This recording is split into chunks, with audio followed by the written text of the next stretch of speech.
à Lys-Sainte-Reine en Bourgogne. C'est dans ce petit village, situé à 60 km au nord de Dijon, que se serait déroulée il y a plus de 2000 ans la première page de l'histoire de France, la bataille d'Alésia. C'est du moins ce que l'on enseigne aux petits et aux grands depuis bientôt 150 ans, depuis que sous Napoléon III, on a décrété que c'était ici que les Romains avaient battu les Gaulois. Approchez-vous, mettez-vous devant les enfants. Voilà, super. Donc ici, on est sur le site archéologique d'Alésia. Alésia, c'est surtout connu pour sa bataille. Cette bataille, elle est très célèbre, mais en fait, elle découle d'une guerre qui s'est passée avant. La guerre où il y a deux armées qui vont s'affronter. Vous savez lesquelles, les enfants? Oui? Les Romains et les Gaulois. Les Romains et les Gaulois. Alors, le chef des Romains, Jules César, et le chef des Gaulois, Vercingétorix. C'est sur cet oppidum, une place forte, en latin, que Vercingétorix aurait tenu tête à César en ayant réussi l'exploit d'unir différents peuples gaulois derrière lui. Une première dans l'histoire qui sera considérée comme l'acte de naissance de la France. Sans cette bataille, ni Astérix, ni Obélix, nos lointains parents, n'auraient jamais vu le jour. 2000 ans plus tard, une autre bataille a lieu, car pour certains, ce n'est pas ici, à Lys-Sainte-Reine, que Vercingétorix aurait été vaincu. Il s'agirait d'une imposture, la plus ancienne de toute notre histoire.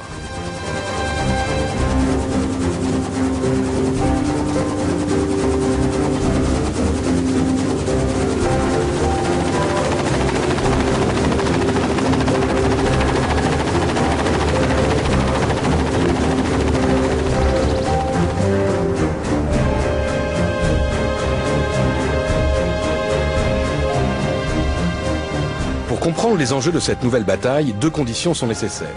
Prendre de la hauteur et lire le latin dans le texte. Franck Ferrand est historien. Déjà, c'est saisissant. Il vient de publier un livre polémique où il traite notamment de la question d'Alésia.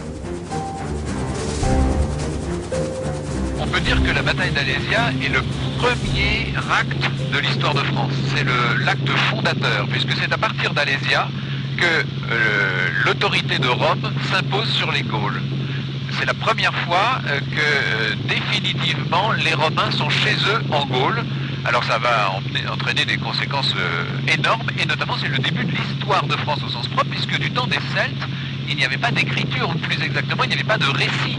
Donc on avait, par définition, on n'avait aucun élément pour tenir une chronique. À partir de l'arrivée des Romains, on écrit l'histoire, et donc c'est le début de l'histoire de France par définition. Nous sommes en moins 52 avant la naissance de Jésus-Christ. Autrement dit, il y a très très longtemps. Vercingétorix, à la tête de milliers d'hommes, se soulève contre Rome. César décide d'intervenir pour rétablir l'ordre. La bataille décisive se joue à Alésia. Les légions romaines doivent tenir un siège d'1 mois pour obliger les 80 000 Gaulois à se rendre. Pour Franck Ferrand, ce n'est pas ici, à Lys-Sainte-Reine, que le combat a eu lieu. Pour identifier ce que vous avez découvert, le seul moyen, c'est d'avoir recours aux textes.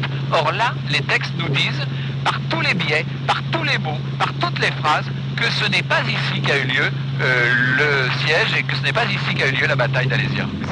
Le seul témoignage direct de cette grande bataille, c'est celui de Jules César en personne, qu'il a décrite dans la guerre des Gaules. Je reprends le texte de César en latin, même c'est plus simple. Ad modo medito loco, donc dans un lieu très élevé, tel qu'on ne pouvait pas le prendre autrement que par un siège. Alors là, vous voyez bien qu'il était tout à fait possible d'amener l'ennemi à combattre en plaine. Or, César nous dit que s'il a mis le siège, c'est qu'il n'avait aucun moyen de faire autrement. Mais là, on comprend vraiment pas pourquoi. Les racines de cette colline, vous voyez bien que c'est une colline qui n'a pas de racines, puisque ça descend en pente douce, étaient léchées par 2 fleuves, par 2 rivières, Duo Flumina. Et en fait, il y a 3 ruisseaux à la place des 2 rivières. Les cours d'eau sont à plus de 200 mètres de la colline qui débute au niveau des arbres, en haut de l'image.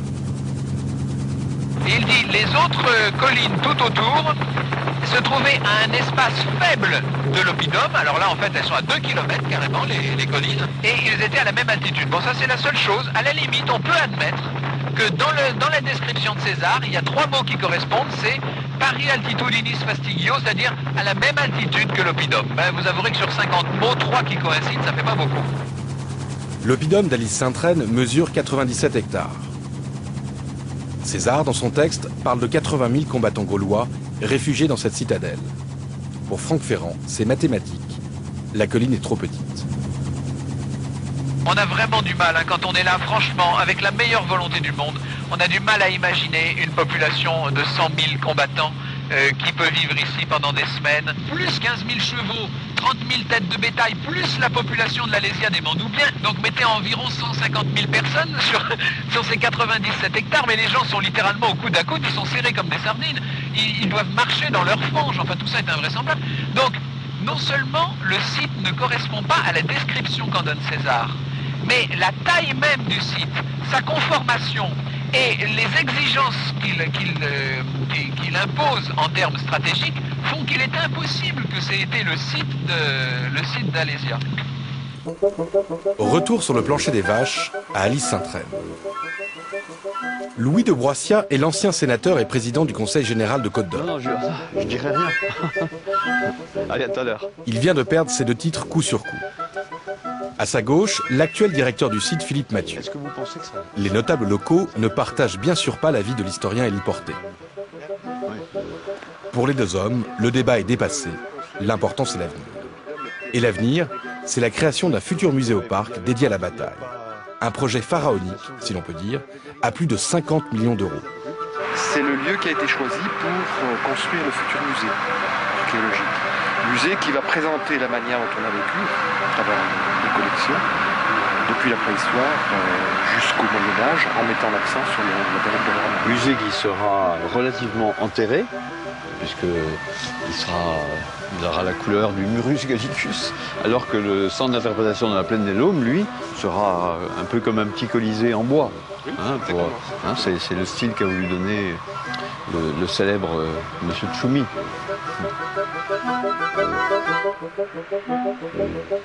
Le projet a en effet été confié à un grand architecte, Bernard Tchoumi. Au début, ça n'a pas été simple. Bernard Tchoumi a dû se replonger dans ses manuels d'histoire et intégrer les polémiques sur la localisation de la fameuse bataille. Depuis bien longtemps, on se pose évidemment en France la question d'Alésia. Qu'est-ce qu'Alésia? Où est-ce? Pourquoi est-ce important? Et un jour, il a été décidé que nous allions, que le monde des archéologues, des historiens, allait prendre Alésia, Alice Sainte-Reine, comme son point de départ pour cette explication, pour cette polémique, parce que c'est aussi une polémique. Pour couper l'herbe sous le pied des détracteurs, on a donc décidé de construire 2 bâtiments. Un musée consacré aux vestiges archéologiques du site d'Alice Sainte-Reine, et un autre bâtiment pour expliquer la bataille, mais aussi pour dire qu'elle aurait pu s'être déroulée ailleurs. De quoi en perdre son latin. Nous avons cherché, à travers le bâtiment, de montrer d'une part la centralité de cette quête, mais également les possibilités un peu marginales qui la rendent beaucoup plus riche. Vous, aujourd'hui, vous n'avez pas de doute. Pour vous, Alice Sainte-Reine, c'est Alésia. Oui, c'est Alésia. Et une fois que l'ensemble aura été construit, il y aura encore moins de doutes que maintenant. Intéressant, 62. C'est Alésia. Et une fois que l'ensemble aura été construit, il y aura encore moins de doutes que maintenant. Intéressant, 62, 71, 94. Il est intéressant de voir la fréquentation sur les plaques minéralogiques. C'est pour ça que je me bats pour qu'on maintienne le numéro du département 21, 89, 58, 62. Bravo. Pas-de-Calais, nous saluons. Vous passez par ici? Oui, on est en vacances là, à côté, là, dans... Pour l'initiateur du projet, Louis de Broissia, l'intérêt de ce musée au parc, c'est bien sûr aussi le tourisme. Vous êtes venu pour Alésia, vous allez chercher autour... Voilà, on a cherché un gîte. Donc, et puis après, pour visiter, principalement ici à Alésia. Et vous avez acheté des produits? Voilà, c'est ça, c'est ça. Un petit jeune homme. Ouais. Et regardez ce site, c'est un site magique. Ouais. Il y a tellement de choses à voir.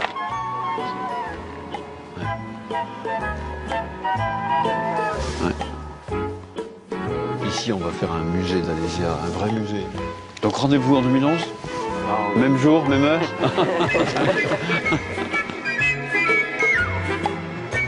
Je suis visiteur. Vous êtes un visiteur ? Voilà, oui. Moi, je suis Louis de Broissia, m'occupe de lancer le programme Alésia. Ah, d'accord. C'est nous, le Conseil général de la Côte d'Or, qui avons pris l'initiative de refaire, pas de refaire Alésia, de restituer Alésia.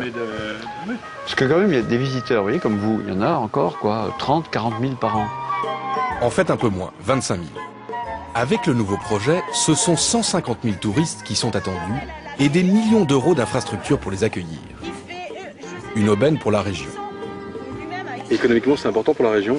Alors, économiquement, c'est pour nous une occasion de revitaliser une région qu'il mérite, qui est une très belle région, qui est peuplée de gens extrêmement sympathiques, mais pour faire en sorte que les touristes peuplent tout le territoire de la Côte d'Or, aillent au Mont-Beuvray, aillent voir le Vase de Vix, s'installent en Bourgogne. Alors évidemment, il faudra aussi autour maintenant des restaurants, des hôtels, des chambres d'eau, des gîtes d'étape, des lieux d'accueil pour les comment vous appelez ça, mobil-homes, camping-caristes. C'est en route, ça, déjà? C'est en route.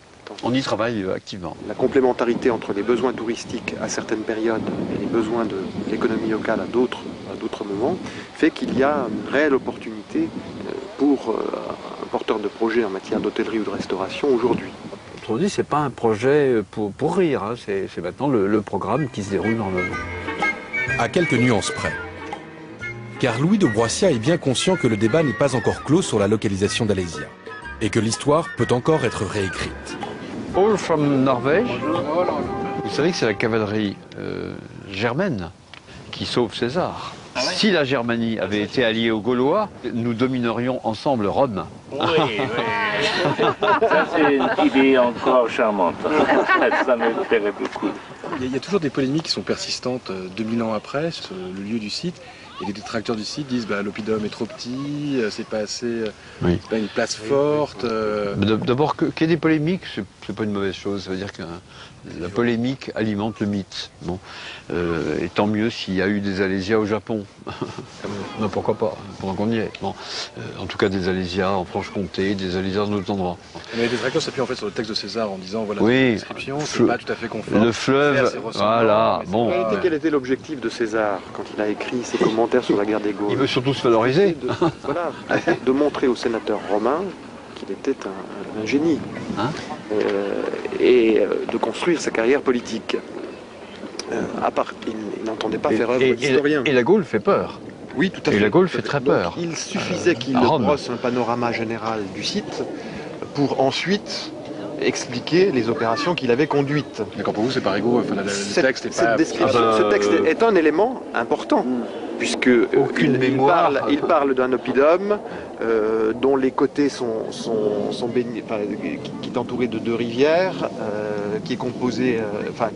en avant de l'oppidum, il y a une plaine dite de 3000 pas, c'est-à-dire 4 km 500. Donc il y a un certain nombre d'éléments qui sont extrêmêmement importants pour qualifier le site. Mais les éléments qui sont donnés par César peuvent s'appliquer à plusieurs dizaines d'autres sites. Ils sont trop généraux pour qu'à eux seuls, ils emportent la conviction sur le site de la bataille d'Alésia. Quelle est la méthode utilisée par les scientifiques? C'est celle de ce que l'on appelle le faisceau d'indices. Il n'y a pas une tablette signée Jules César, retrouvée à Alys-Saint-Prène et expliquant « je viens de battre Vercingétorix sur ce site ». Il faut donc réunir différents indices. Pas de tablette, mais en revanche une inscription sur une pierre, postérieure de 2 siècles à la bataille et qui mentionne le nom d'Alysia, et non pas Alésia. Mais bon, c'est assez proche. D'autres éléments vont être retrouvés. Des clous, mais aussi des armes, comme ces glaives. Des restes de cuirasse, ou encore ce casque gaulois. Lors des fouilles menées dans les années 90, on va également découvrir les traces de ce qu'auraient été les fondations des fortifications construites par César pour le siège. Aujourd'hui, les trous ont été rebouchés. Seul un petit panneau de bois indique la situation des fortifications. Des preuves indubitables pour Louis de Broissia. Mais si on voulait alimenter la polémique, d'abord la polémique n'est pas inutile, je répète, elle est bonne, on parle d'Alésia. Bon. D'abord je dirais que le seul lieu de fouillé depuis Napoléon III, assidûment, avec la Société des sciences de Smur, c'est ici. Le problème, c'est qu'on a beau creuser la question depuis Napoléon III, aucune trace de la ville gauloise citée par César n'a à ce jour été sortie de terre. La plupart de ces vestiges ont été construits 200 ans au moins après la date de la bataille d'Alésia. Et ça, forcément, ça chagrine un peu les archéologues qui travaillent aujourd'hui sur le site.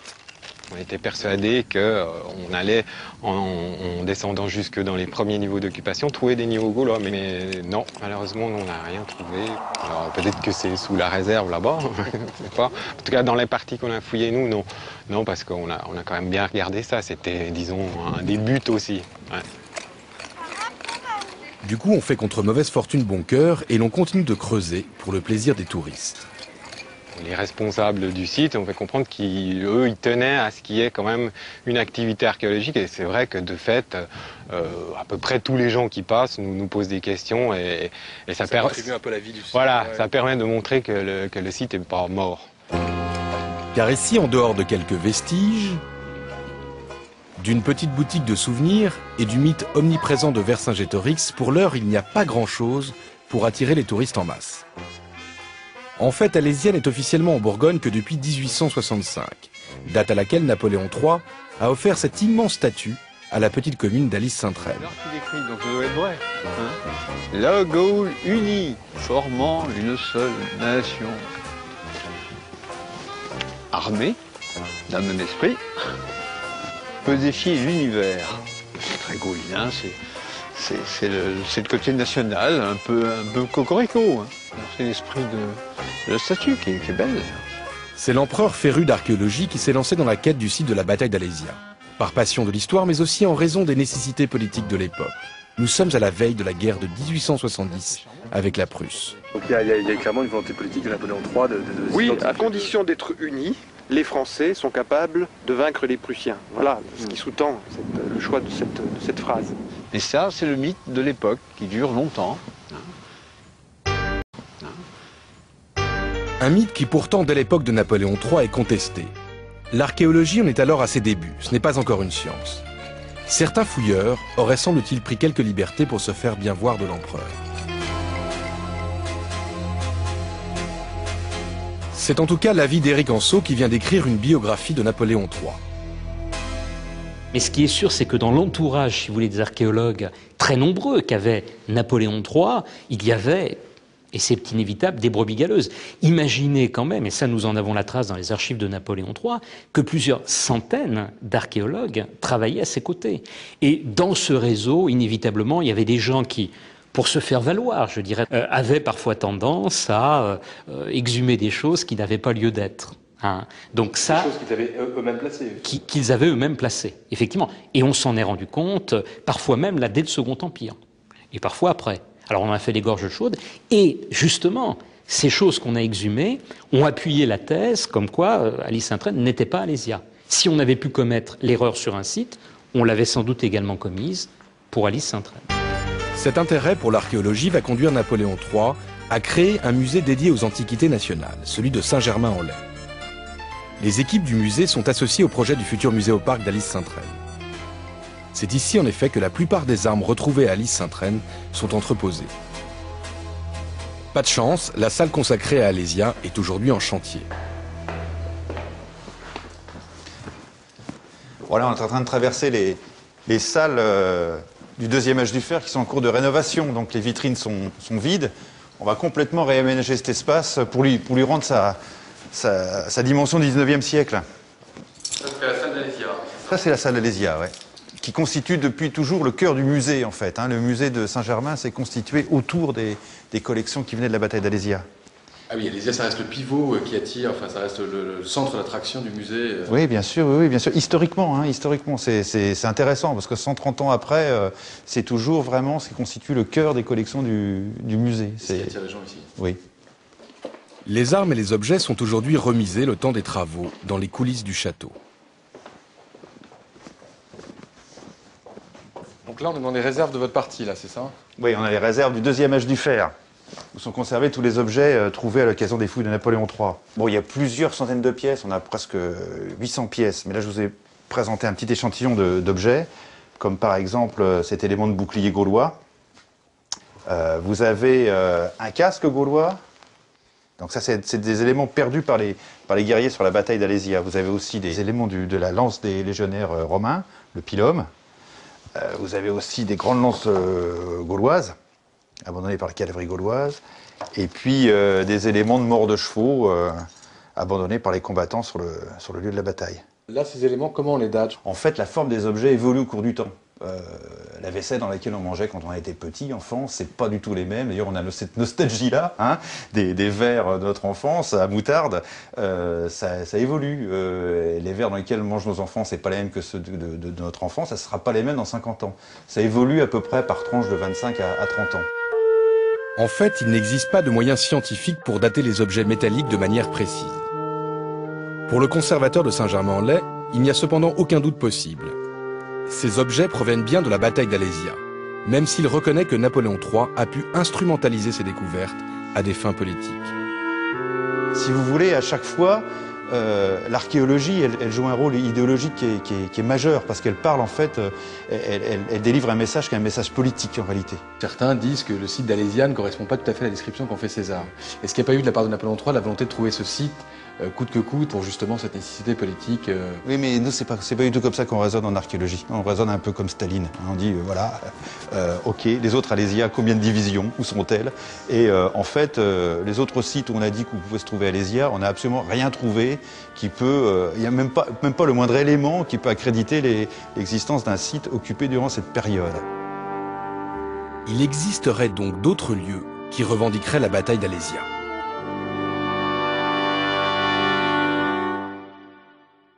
S'il y a des doutes sur la localisation, c'est que César dans son texte ne précise pas où se situe Alésia. Seule certitude, il vient de subir une cuisante défaite à Gergovie, où les troupes gauloises ont mis en déroute les légions romaines. De retour au nord, pour rassembler ses forces à Langres, César décide de rentrer le plus vite possible vers la province romaine, le nord de l'Italie, en passant par le pays des Allobroges, autrement dit par Genève. Il ne donne pas d'autres éléments sur l'itinéraire emprunté. Dès lors, plusieurs solutions sont possibles. Passer par la Suisse, mais il y trouverait de farouches ennemis, les Helvètes. Autre route possible par l'ouest, mais c'est beaucoup plus long, et dans ce cas, il s'exposerait aux troupes de Vercingétorix qui vient de le battre. Dernière solution, coupée par le Jura, et dans ce cas passer par un petit village du nom de Chaux-des-Crotenay. À la veille du siège d'Alésia, Vercingétorix envoie ses cavaliers pour attaquer les Romains. C'est le prélude au siège. Selon César, cette bataille de cavalerie en plaine se situe à une journée de marche de l'Oppidum. Pour Franck Ferrand, aucun doute, c'est ici dans le Jura que l'événement a eu lieu, à proximité du village de Chaux-des-Crotenay. Il est très important de comprendre que ce site d'Alésia est double. Il y a la plaine de l'engagement de cavalerie et puis il y a le site d'Alésia lui-même. Or, il faut que la plaine soit à moins d'une étape d'Alésia, c'est-à-dire soit à moins de 30 km. En l'occurrence, on est à 15 km du site de Chaux-des-Crotenay. Donc c'est tout à fait cohérent avec le texte de César. On ne voit pas du côté d'Alis-Sainte-Reine la même chose puisqu'il faut aller à 65 km d'Alis pour trouver une première plaine où aurait pu avoir lieu un engagement de cavalerie. C'est-à-dire qu'il aurait fallu au moins 2 jours aux légions romaines pour parcourir cette distance entre la plaine de cavalerie et le site même d'Alésia.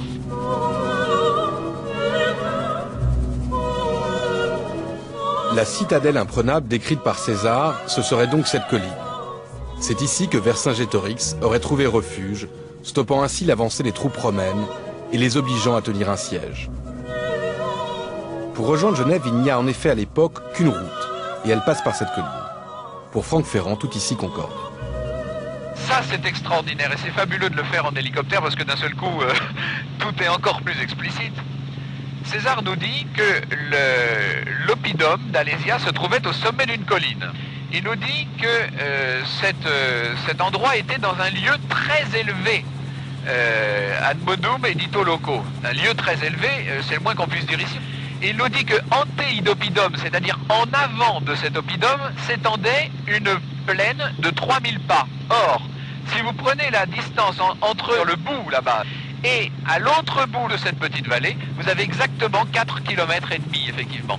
Et il nous dit que l'oppidum même, l'oppidum central, était entouré de collines. Alors vous voyez que là, en l'occurrence, c'est bien entouré de collines, qui étaient à la même altitude Et non seulement ils étaient à la même altitude, mais il nous dit que l'espace entre le plateau central et les collines environnantes était très faible. C'est exactement ce que nous avons. Or, nous dit César, sur deux côtés de cet oppidum, il y avait des rivières qui venaient lécher les racines de l'oppidum.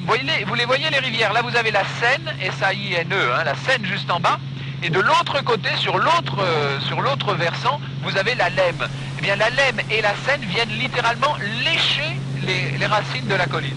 J'imagine que des sites comme celui-ci, il y en a plein en France. Des sites avec des cours d'eau, des monts, Comment on peut être certain de la localisation du site Alésia? À la limite des plaines pour l'engagement de cavalerie, il y en aurait beaucoup à travers la France. Mais des plaines qui se trouvent à moins de 15 km d'un site qui lui correspond trait pour trait à la description de César, là c'est déjà beaucoup plus rare. En fait, il n'y en a qu'un seul. Ce qui est fascinant, c'est d'imaginer qu'à 2000 ans d'écart, on a exactement sous les yeux le relief, le paysage, les cours d'eau. Enfin, on a tout sous les yeux tout ce que César décrivait. La cité perdue d'Alésia se trouverait donc derrière ces paysages. Le site de Chaudet-Crotenay mesure 167 hectares, soit presque le double du site officiel d'Alys-Sainte-Reine. À l'époque de la bataille, il faut imaginer ces collines sans arbres, ou presque. C'est à partir du 19e siècle que le Jura a été boisé.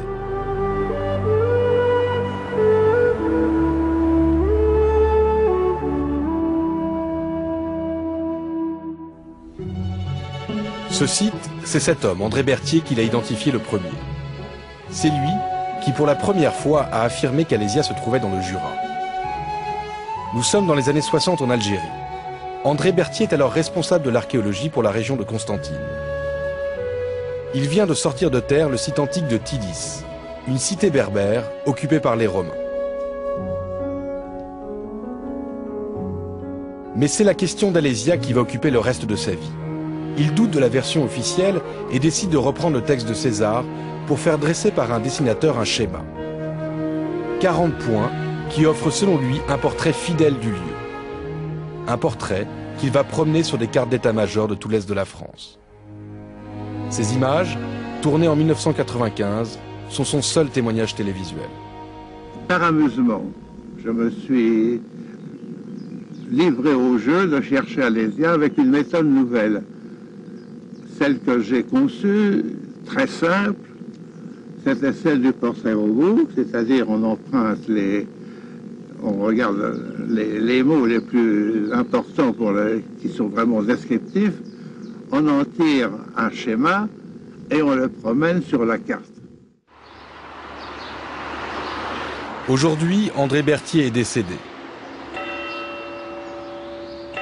De son travail, il ne reste que ce petit musée communal et la mémoire de ses proches, dont sa fille Claire. Voilà, la petite salle André Berthier.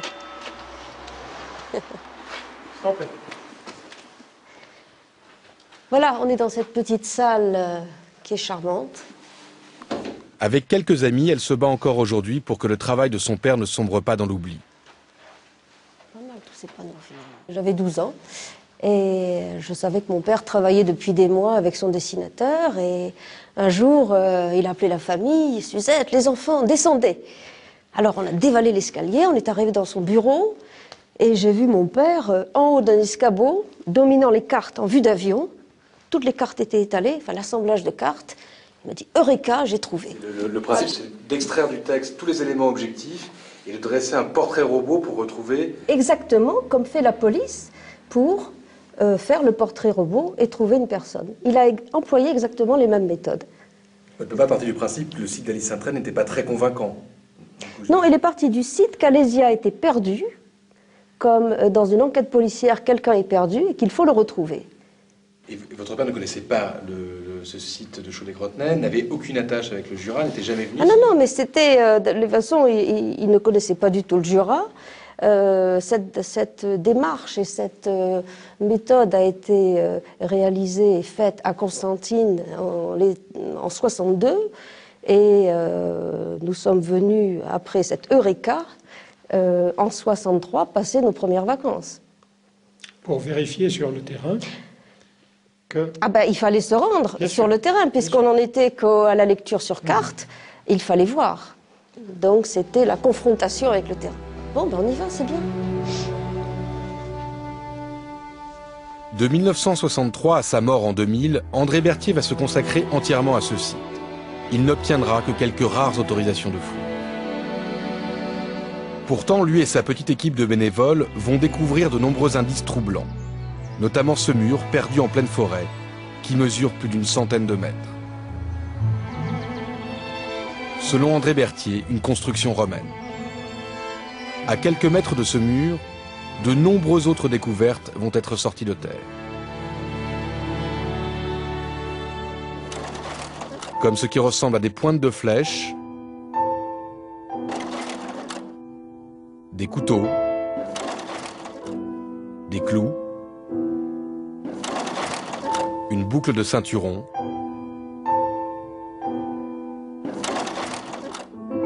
des pièces de monnaie antiques, des ornements vestimentaires, ou encore cette clé romaine, la seule pièce expertisée à ce jour, faute de moyens. Alors, que dit... Faute de moyens.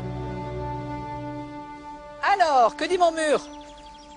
Aujourd'hui, c'est cette femme, Danielle Porte, qui a repris le combat. Je sais qu'il y a du boulot, mais on le voit bien, très bien.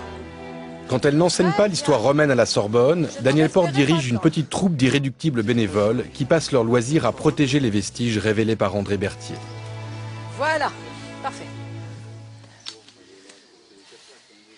Donc là, nous avons le mur qui est formé de dalles qui chacune peuvent peser 1 tonne quand ça n'est pas davantage. Ici, il faut supposer qu'il descend jusqu'à nos pieds. Déjà. Mais c'est pas tout, parce qu'on a fait des fouilles. Quand on les a eues, on a eu 1 année des fouilles autorisées, et on s'est aperçu qu'il y avait encore 5 couches de dalles sous-sol. Donc quand on écrit, les auteurs grecs, qu'Alésia était imprenable à cause de l'énormité de ses remparts, vous imaginez. Et ça, sur le site d'Alise, on a retrouvé des... Hein? Pas l'ombre d'un rempart. Le mur, avec sa partie souterraine, mesurerait donc plus de 10 mètres de haut. Et là, aujourd'hui, pour le pouvoir public, c'est considéré comme quoi, ce mur? Rien du tout, ils ne connaissent pas.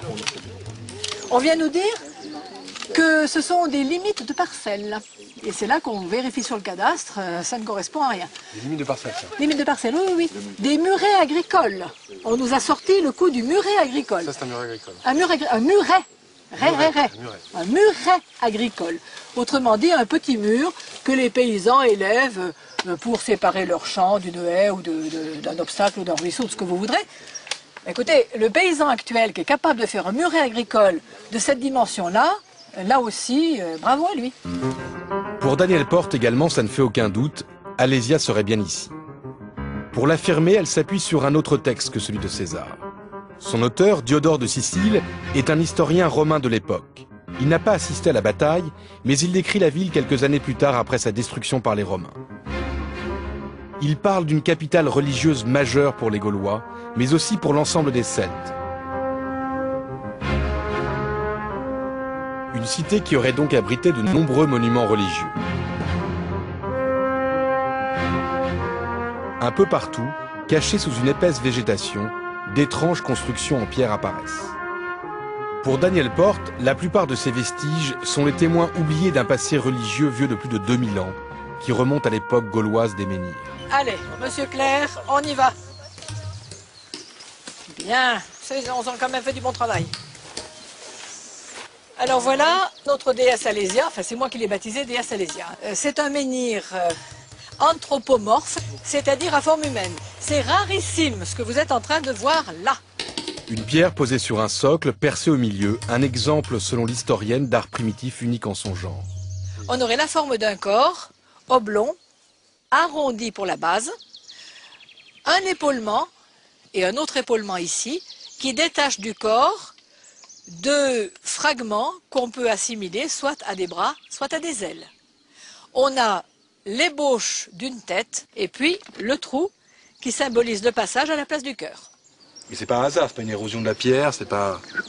Pour réussir à fabriquer justement les ailes ou les bras, il faudrait déjà que l'érosion ait un sens du dessin et de l'architecture. c'est une pièce rare. Enfin, je veux dire, c'est un... Oui, en France, il n'y en a pas.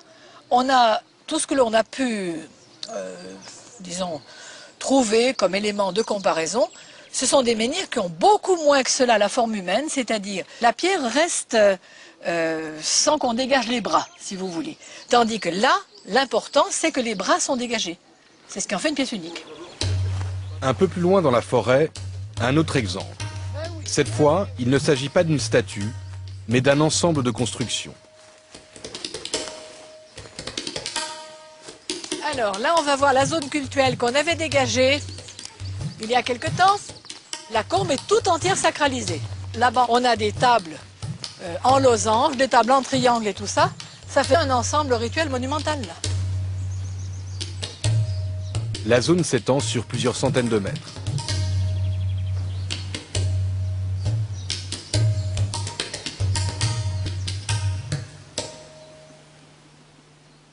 Ici, on a ce qui ressemble fort à une sorte de puits d'écoulement avec la grande rainure. Probablement là-haut, c'était la table où on opérait le sacrifice. Et là, vous avez ces fameuses rigoles qui faisaient tomber le sang dans cette fosse. Et toute la forêt de Cornu est toute jalonnée d'ensemble comme ça. Donc là, l'ensemble, c'est un... Comment on appelle ça? C'est un sanctuaire ou un lieu rituel, ou attention, ou un lieu cultuel, un ensemble cultuel. On appelle ça un ensemble cultuel, exactement. C'est assez immense, c'est assez vaste. Mais c'est immense. On est sur une métropole religieuse. Vous voulez pas un petit hôtel réuni de chapelle de quartier quand même? Là. Le problème, c'est que ces étranges vestiges sont laissés à l'abandon ou presque. Ce site n'a jamais été protégé, ni même répertorié sur la carte archéologique. Oh là là, regardez ça. Voilà. Un exemple du massacre. Un exemple, alors là c'est plus du massacre, c'est même... La pierre, elle était parfaitement droite ici. Enfin, aplanie ici. Oh là là, quand je vois ça, non, c'est pas possible ça. Ça vous décourage de voir ça? Ah ben oui, parce qu'il faudrait pouvoir le remonter. Pour ça, il faudrait que les pouvoirs publics nous offrent un vérin ou nous offrent une équipe pour le remonter. Ça, on ne peut pas le faire à bras nus. Hein. De toute façon, ils font même des marques dessus. Oh, c'est pitié, mais regardez-moi ça. Là, je pleure pas, mais j'aurais envie.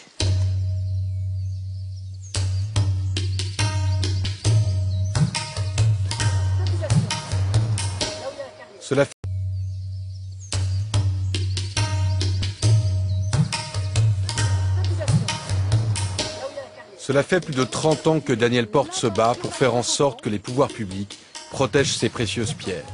Sans succès pour l'heure. Si on n'était pas là, il y a belle lurette que les arbres auraient bouleversé, renversé tous les monuments celtiques et que la forêt aurait envahi tout le reste. Hein.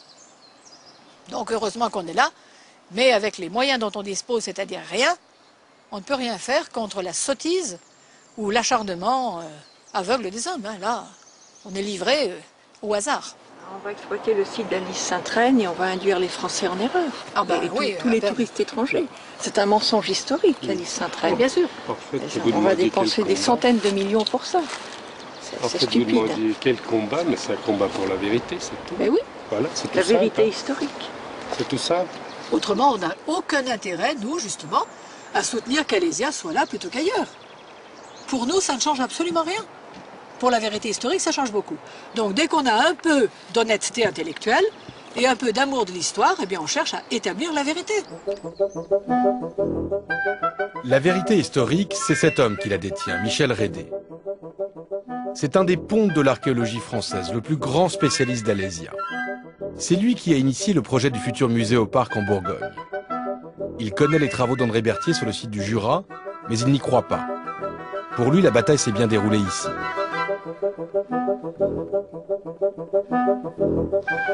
Et devant nous, derrière la vallée de l'Auze, l'oppidum d'Alésia, où s'était enfermé Vercingétorix, et puis sur le côté, vers l'ouest, la plaine des Laumes, le Réa, la montagne nord, et le Castellum 18. De 1991 à 1996, à la demande de l'État, Michel Rédé a dirigé avec une équipe allemande la dernière campagne de fouilles sur le site d'Alice Sainte-Reine. C'est à Paris, dans son bureau, que nous l'avons rencontré pour évoquer la polémique. Ça marche jamais comme ça. Je souhaitais monter une fouille européenne, précisément pour échapper aux contraintes franco-françaises et aux querelles franco-françaises sur ces problèmes, comment dire, d'identification du site, qui ne sont pas des problèmes. Il y a toujours un problème selon vous ou Non, il n'y a pas de problème, il n'y en a jamais eu. On n'arrête pas de me poser la question de l'identification du site. Il n'y a pour aucun archéologue spécialiste de ces questions, il n'y a de problème. Sauf pour André Berthier. Mais justement, il n'était pas spécialiste de ces questions. Bah, il a découvert quand même quelques sites archéologiques majeurs, Tidis n'en est... Bon, il n'a pas découvert Tidis, il a fouillé Tidis, il a découvert un certain nombre de choses, bien, mais si vous regardez la publication de Tidis, c'est autre chose. Bon, il est mort, laissons André Berthier, qui est un homme de bien par ailleurs, et un très bon savant par ailleurs, dormir en paix. Je ne veux pas du tout me lancer dans une polémique post-mortem dans cette affaire. Non, je n'ai pas de polémique post-mortem, c'est juste de comprendre pourquoi un site qui présente, vous dites vous, un intérêt nul au point de vue archéologique. Et c'est pas parce qu'il avait peut-être raison sur Tidis qu'il avait forcément raison sur Alésia. C'est deux problèmes complètement différents. Mais cela dit, ce n'est pas la question.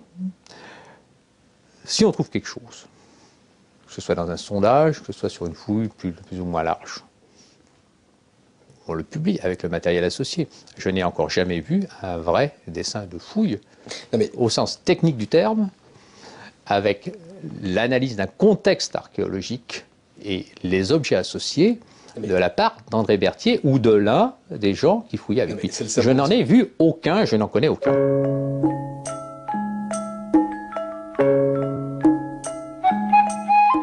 André Berthier n'aurait donc pas respecté les protocoles archéologiques pour faire connaître ses découvertes. En fait, ce n'est pas tout à fait le cas. Car l'administration de Franche-Comté n'a pas cessé de lui mettre des bâtons dans les roues. Les autorisations de fouilles ont été accordées au compte-gouttes, et le plus souvent sous condition. Sa fille, Claire, a conservé toutes les demandes envoyées par son père. Un exemple d'autorisation sous condition, en 1972, je lis « Aucune subvention n'est accordée. Je vous prierai de m'indiquer, si possible, la date d'ouverture et la durée de votre chantier pour que je puisse effectuer les inspections habituelles. En outre, j'avertis la gendarmerie de Champagnole pour surveiller vos travaux. » Ça, c'est une autorisation sous condition. Avec une surveillance de gendarme. Absolument. Comme si... Absolument. C'est un petit peu surréaliste quand même, c'est un petit peu... Je ne fais que citer, monsieur. En 40 ans, 5 autorisations de fouilles seulement ont été accordées. Pour les obtenir, André Berthier a dû passer outre le refus de l'administration locale et demander l'appui des plus hautes autorités de l'État. Il a dû solliciter des ministres directement pour obtenir le droit de travailler sur ce terrain. Absolument, c'est ce qu'il appelait les autorisations verticales. Et Malraux était le premier en 1964, puis Duhamel plusieurs fois ensuite. C'est-à-dire que seuls des ministres lui ont accordé cette autorisation là où l'administration refusait. Exact, il fallait passer par-dessus. Et donc ça veut dire que les ministres donnaient foi à son travail, oui, donnaient du crédit à son travail. Bien sûr. Et par contre, l'administration, elle, n'a jamais vu... Voilà, c'est là où on voudrait comprendre. Malgré ces appuis ministériels, certains courriers des autorités culturelles de la région vont jusqu'à demander l'arrêt définitif de toute investigation sur le terrain. Je vous prie de mettre fin définitivement aux recherches de M. Berthier afférentes au prétendu site d'Alésia.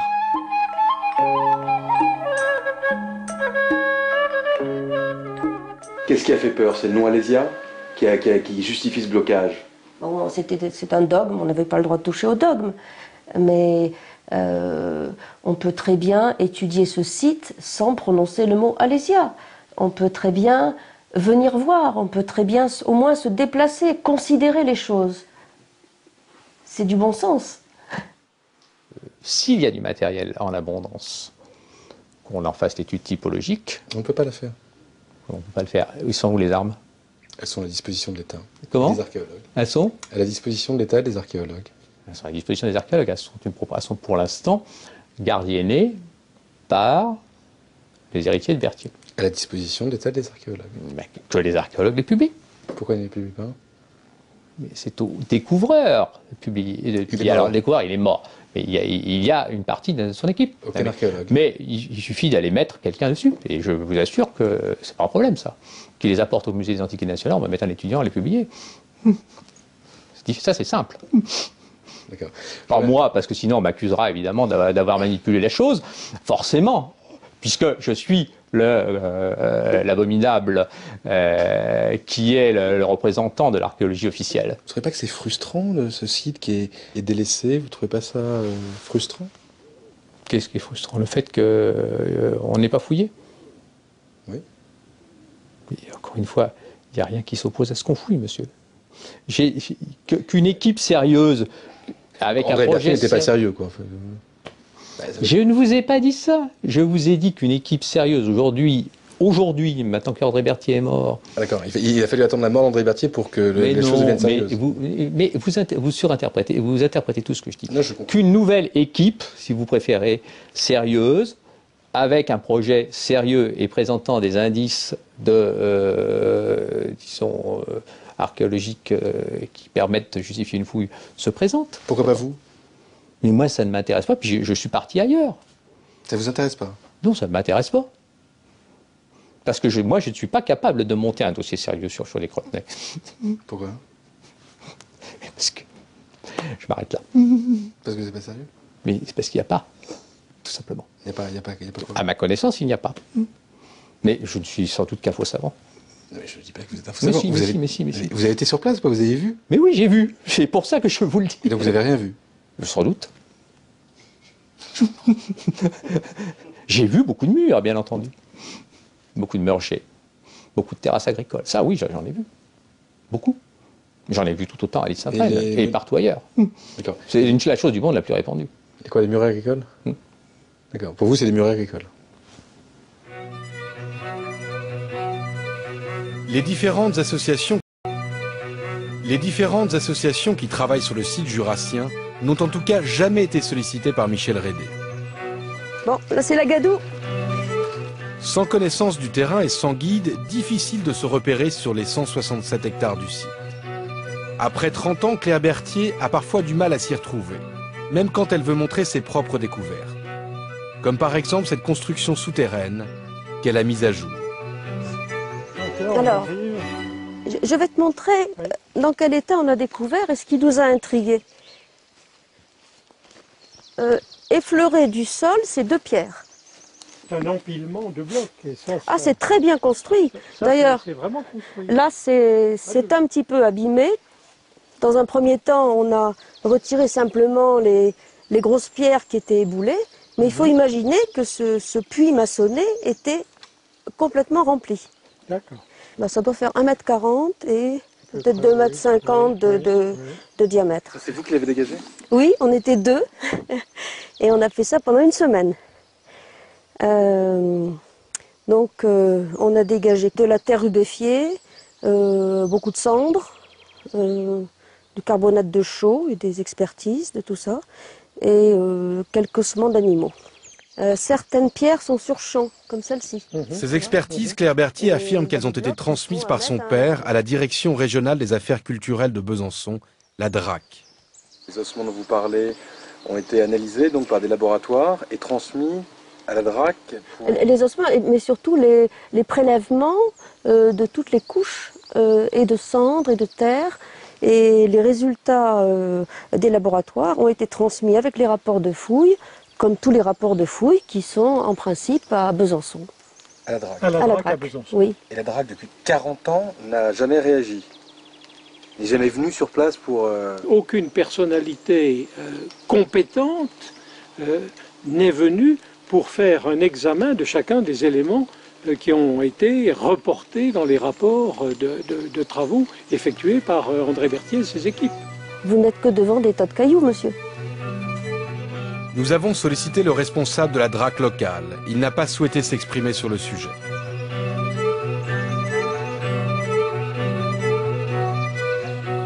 À quelques mètres, nichée sur plusieurs niveaux, cette autre construction. Des monuments comme celui-ci, il en existerait plusieurs dizaines sur le site de Chaux-les-Crotenay.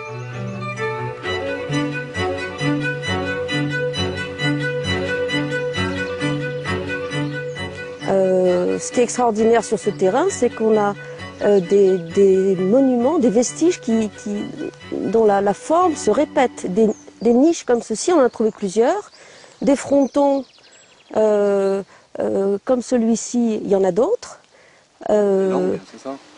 Une langue de pierre, il y a d'autres vestiges qui sont construits de la même façon, avec les pierres qui passent par-dessus. Vous voyez bien que là, la pierre est intentionnellement posée, dirigée. Et toujours orientée vers la même direction, d'après ce que j'ai compris. C'est la même direction. Et ce qui est intéressant, parce qu'on a découvert cette partie-là, puis la seconde plateforme. Une orientation est-ouest qui correspondrait aux rites religieux gaulois et celtes, et que l'on retrouve là encore sur de nombreux monuments du site. La totalité de cette construction fait 25 mètres. Et là, pareil, officiellement, c'est un amas de pierre. Il n'y a pas de reconnaissance particulière, il n'y a pas de... Non, pour le moment, c'est rien du tout.